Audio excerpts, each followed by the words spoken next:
Before I begin this story, I want to invite you to join me on this journey. If you love true emotional family stories filled with suspense and unexpected twists, please subscribe to the channel, hit the like button, and share this video with someone who needs a little hope or inspiration. Your support means the world to me and helps me keep sharing these powerful stories with you. Now settle in and stay with me, because what happened on my retirement day changed everything I thought I knew about my family. Retirement is supposed to be a celebration, a reward for decades of hard work, a chance to finally slow down and savor the life you've built. That's what everyone kept telling me as they gathered in the backyard. Laughter and music floating on the evening air. My children had gone all out, banners strung between the trees, old photos pinned to a corkboard, the grill sizzling with my favorite foods. Friends and colleagues I hadn't seen in years shook my hand, clapped me on the back, and told stories about the early days, when we were all younger and the future seemed endless. But beneath the smiles and congratulations, I felt a strange mix of pride and loss. Every hug, every toast, reminded me of the years that had slipped by. Late nights at the office, missed birthdays, sacrifices made in the name of providing for my family. I looked at my wife, her eyes shining with pride, and at my children, now adults with lives of their own, and wondered if I'd given them enough of myself. Had I been present or just busy? Had I taught them what mattered or only how to work hard? As the sun dipped lower, my eldest son raised his glass and called for silence. "To Dad," he said, his voice thick with emotion, "for everything you've done for us, for all the lessons and the love even when we didn't make it easy." The crowd echoed his words, and for a moment, I felt the weight of every year, every choice, settle on my shoulders. I smiled, lifting my own glass, and tried to find the right words. "Thank you," I said, my voice unsteady, "for letting me be part of your lives, for forgiving my mistakes, and for making all the hard work worth it." The applause that followed was warm, but as I looked around at the faces I loved, I couldn't shake the feeling that something was ending, and that something else, unknown and unexpected, was about to begin. As the evening faded and the last of the cake was served, I thought the surprises were over. The laughter had softened. Guests were gathering their coats, and I was already feeling the gentle ache of nostalgia. That's when my son stepped forward, a glint of mischief in his eyes, and something heavy cradled in his arms. He set it on the table in front of me, a sleek, old-fashioned briefcase, the kind you'd expect to see in a spy movie. Not at a retirement party. The room quieted, all eyes on the unexpected gift. "Open it," my son urged. But when I reached for the latches, I found them locked tight. There was no key, just a small combination dial gleaming in the light. I looked up, confused, and he leaned in, lowering his voice so only I could hear. He whispered a series of numbers, 6 digits, slow and deliberate, then stepped back, a small, secretive smile on his face. The guests leaned in, curiosity buzzing through the air. "What's in there?" someone asked. "Is it a joke?" another teased. My wife raised an eyebrow, half amused, half suspicious. I tried the code, but the briefcase wouldn't budge. My son just shrugged, refusing to say more. "Maybe you'll figure it out tonight," he said.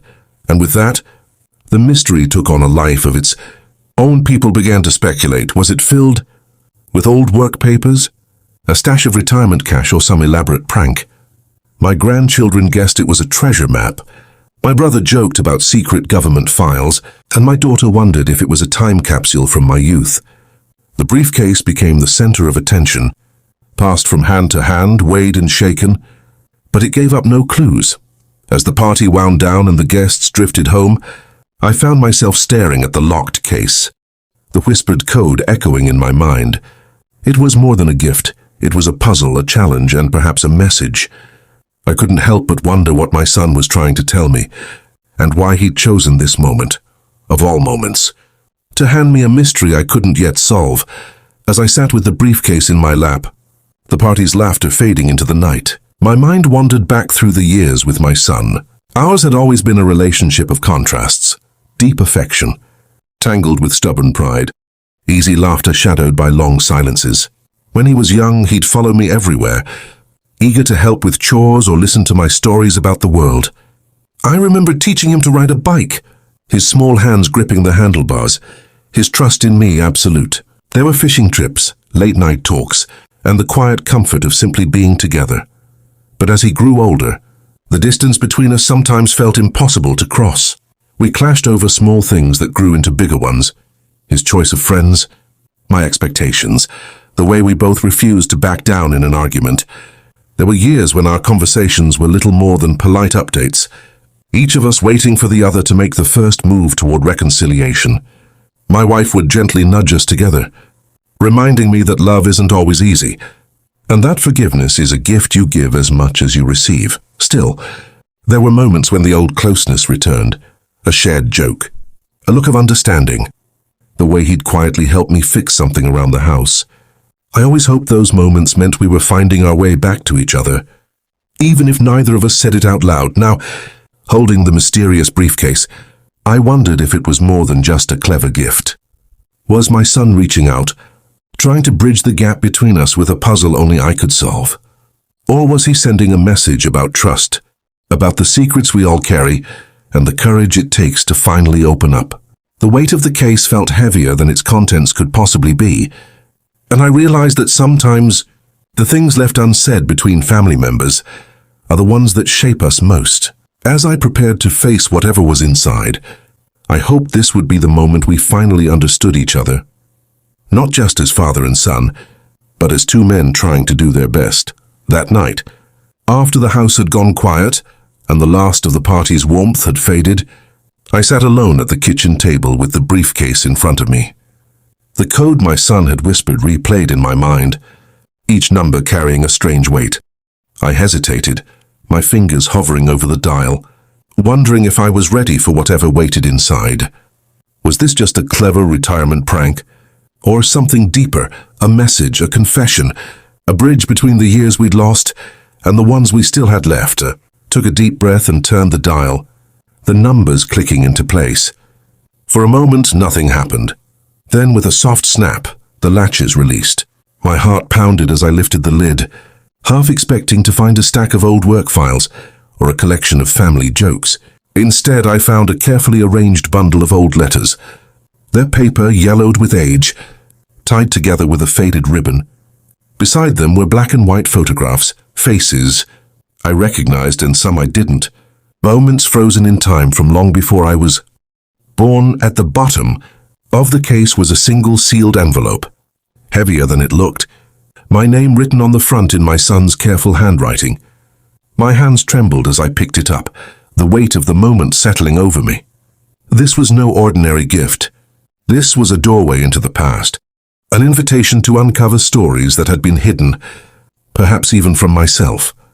I spread the letters and photos across the table, the memories and mysteries mingling in the soft kitchen light. Each item felt like a piece of a puzzle, a clue to something my son wanted me to understand. The sealed envelope sat at the center, daring me to open it, to face whatever truth he had left for me to find. As I stared at the collection before me, I realized that this briefcase was more than a retirement present. It was a key to a part of my family's story I'd never known, and maybe a chance to finally unlock what had always stood between us. I started with the oldest letter, the paper so thin it felt like it might dissolve in my hands. The handwriting was elegant, looping across the page in a style I recognized from old family albums. It was from my grandfather, written to my father during the war.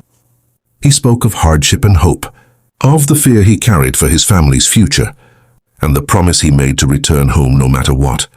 He wrote about a small sum of money he'd hidden away, for the day when the family needs it most. I'd heard stories of my grandfather's courage, but never about this secret nest egg, quietly set aside in the shadows of uncertainty. The next letter was from my grandmother, written years later. She described the struggle of raising children alone, the sacrifices she made to keep the family together, and the loneliness that crept in during the long winters. She mentioned a box of keepsakes hidden in the attic, and a hope that her children would one day understand the choices she'd made. Her words were raw and honest, a side of her I'd never seen in the stories told at family gatherings. As I moved through the stack, I found letters from a great-uncle who'd left for the city and never returned, From an aunt who'd lost a child and poured her grief into poetry, from cousins who'd argued over land and inheritance, but always found their way back to the table at Christmas. Each letter revealed a new layer of our family's history, secrets kept, dreams deferred, and the quiet strength that ran through generations. The photographs added another dimension. There were images of family reunions, faded smiles and clasped hands, but also somber portraits of people I'd never met, their eyes hinting at stories left untold. I saw my father as a young man, standing beside a car I'd only ever heard about in stories, and my mother as a girl, her hair in braids, holding a letter of her own. With each letter, I felt the past reaching out, connecting me to ancestors whose choices had shaped the life I now lived. Their sacrifices, their secrets, their hopes and regrets, they were all part of the legacy I'd inherited, whether I'd known it or not. As I finished the last letter, I realized that my family's story was far richer and more complicated than I'd ever imagined, and that the briefcase was not just a gift, but a bridge between the past and the present, waiting for me to cross. The sealed envelope sat on the table, heavier than its size should allow, as if it contained not just paper, but the weight of generations. My name stared up at me in my son's careful handwriting, and for a moment I hesitated. The letters I'd just read had already changed how I saw my family, revealing secrets, sacrifices, and a resilience I hadn't fully understood. But this envelope felt different. It was a challenge, a question, and perhaps a test. With a deep breath, I broke the seal. Inside, I found a folded map, yellowed at the edges, and a single sheet of paper. The map was hand-drawn, marked with landmarks I recognized from childhood stories: an old oak tree, the bend in the creek, the ruins of a stone wall behind my grandfather's house.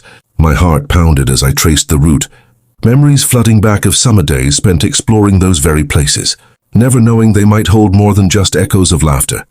The note was brief, written in a hurried scrawl: "For the one who dares to look, the past is never truly lost."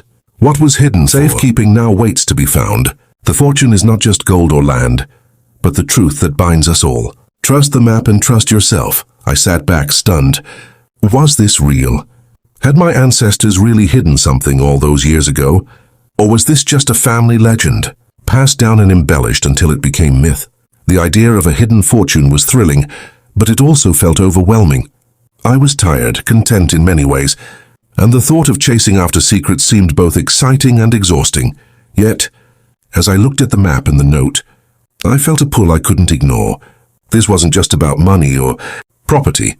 It was about understanding where I came from, about honoring the people who had come before me, and about leaving something meaningful for those who would come after. The choice loomed before me: let the past rest, or take one last adventure into the unknown. The map and the note wouldn't let me sleep. I found myself pacing the house, replaying childhood memories and wondering what my ancestors had hidden and why. By morning, my curiosity had grown into resolve. I called my son, the one who'd started this mystery, and asked him to come over. When he arrived, I spread the map and letters across the kitchen table, watching his eyes widen with surprise and excitement. "I thought you'd want to know the whole story," he said quietly, "but I never expected this." There was a nervous energy between us, a sense that we were about to step into something bigger than ourselves. For years, we'd danced around our differences, letting pride and old wounds keep us apart. Now the prospect of a shared quest felt like a chance to rebuild what we'd lost. We packed a thermos of coffee, grabbed the map and set out together. Our first stop was the old oak tree, its branches still stretching wide over the field where I'd played as a boy.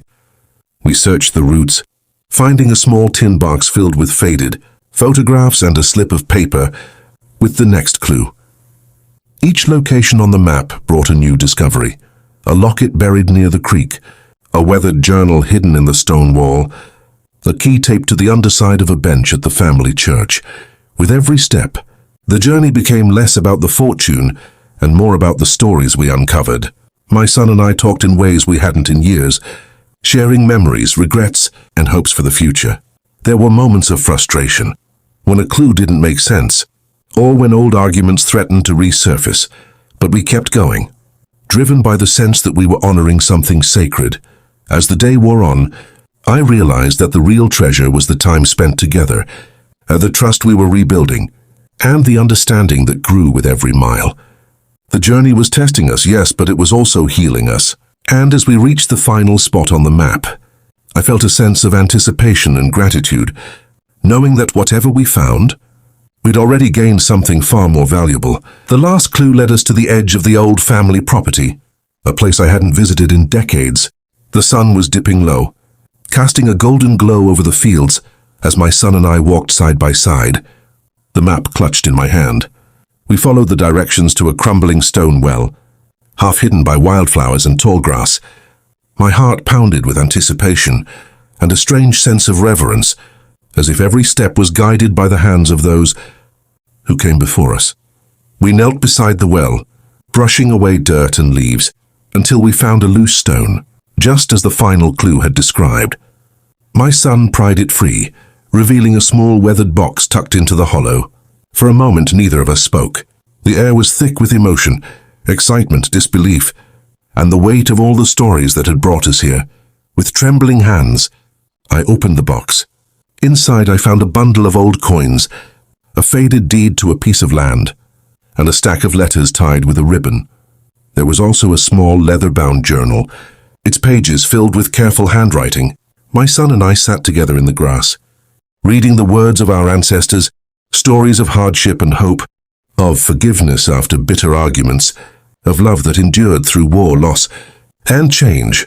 The journal revealed the true nature of the family fortune. It wasn't just the coins or the land, though those were valuable in their own right. The real treasure was the wisdom passed down through generations, lessons about honesty, resilience, and the importance of holding family close even when it's hard. There were confessions of mistakes made and forgiven, advice for future generations, and reminders that every family has its secrets, but it's the courage to face them that makes us strong. As we read, I felt tears prick my eyes. My son squeezed my shoulder, and for the first time in years, I felt the distance between us dissolve. We talked about the arguments we'd had, the misunderstandings that had kept us apart, and the ways we both wished we'd tried harder. The journey to uncover the fortune had become a journey to rediscover each other. We packed up the heme box and walked back to the car, the sky now streaked with the colors of dusk. I realized that the greatest gift my ancestors had left was not hidden in a well or locked in a briefcase, but alive in the bond my son and I had rebuilt.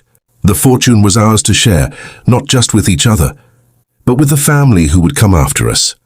As we drove home, I looked at my son and smiled, grateful for the adventure, the forgiveness, and the love that had brought us full circle. The secret family fortune was never about gold or land. It was about finding our way back to each other and carrying that legacy forward, one story at a time. In the days that followed, I found myself returning again and again to the journal and the letters, reading them aloud to my family around the dinner table. Each story sparked new conversations about the choices our ancestors made, the hardships they endured, and the ways they found forgiveness and hope even in the darkest times. My grandchildren listened wide-eyed, asking questions about the people in the faded photographs, eager to understand where they came from and what it meant to belong to this family. The fortune we uncovered changed more than just our bank accounts or our family tree. It changed the way we saw each other. My son and I, once separated by pride and misunderstanding, now shared a bond forged by the journey we'd taken together. We learned to listen more, to forgive faster, and to cherish the moments we had, knowing how easily they could slip away. The sense of unity that grew from our adventure was something new, a legacy not of secrets and silence, but of honesty, gratitude and love. We started new traditions, inviting everyone to share their stories, their regrets and their dreams for the future.